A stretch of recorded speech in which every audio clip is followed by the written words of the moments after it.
años se cumplieron de la creación de la empresa Obras Sanitarias de la Nación, la primera empresa proveedora de agua corriente del país. Cuando se crea Obras Sanitarias en 1912, la primera empresa estatal de saneamiento, era la culminación de un proceso en el cual el saneamiento argentino había combatido epidemias, había combatido enfermedades, pero desde mucho tiempo atrás, desde 1867, 68. Y cuando digo el saneamiento argentino, digo el gobierno provincial, el gobierno nacional, a través de comisiones de salubridad. Esas comisiones eran las que en 1867 inauguraron las primeras filtros de agua del continente. Antes que New York, Chicago y otras ciudades de Estados Unidos, Buenos Aires se convierte en la primera ciudad con agua potable. ¿Qué significaba esto? Que había que tomar drásticas medidas para cortar las epidemias en una ciudad que seguía dependiendo del aguatero y de los aljibes. Buenos Aires fue creciendo por la inmigración. Buenos Aires a fin de siglo ya llegaba a su primer 1.000.000 de habitantes y esa acción inicial había que multiplicarla, había que acrecentarla no solo en Buenos Aires, sino en todo el territorio nacional. Con ese espíritu, con esa misión, nace Obras Sanitarias de la Nación.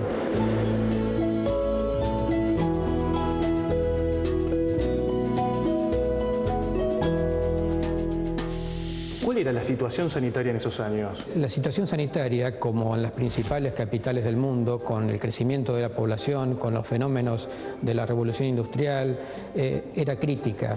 Obras Sanitarias nace con esa misión fundamental, con una misión de mejorar el medio ambiente, de mejorar la calidad de vida de la población e incorporar cada vez más habitantes a lo que eran los servicios que en su principio eran para elegidos en el centro de la ciudad. ¿Qué diferencias tenía la ciudad de Buenos Aires comparada con otras capitales del mundo en cuanto a las epidemias?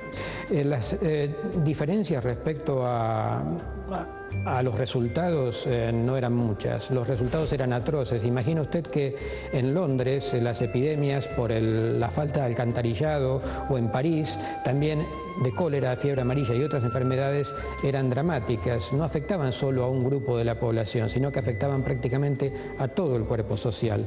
En esas grandes capitales los sistemas de alcantarillado se fueron expandiendo a todo el mundo como ejemplos de lo que debía hacerse en saneamiento. Y aquí afortunadamente contábamos con profesionales, con ingenieros, con técnicos, con operarios capaces de llevar esos grandes adelantos a lo que eran nuestras ciudades.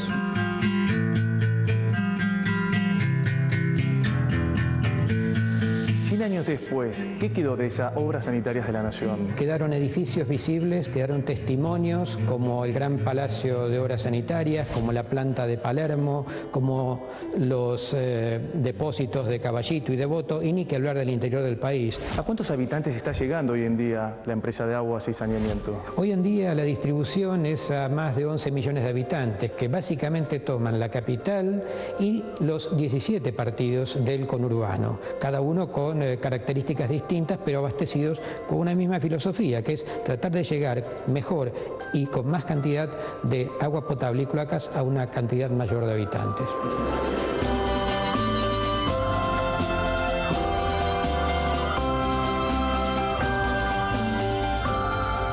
Vos sabés, Adrián, que para 1923, a pocos años de su creación, ya proveía agua para 6 millones de habitantes, no es muchísimo. Y hoy la red tiene una extensión de más de 15.000 kilómetros, una distancia similar a la que separa Buenos Aires de Moscú.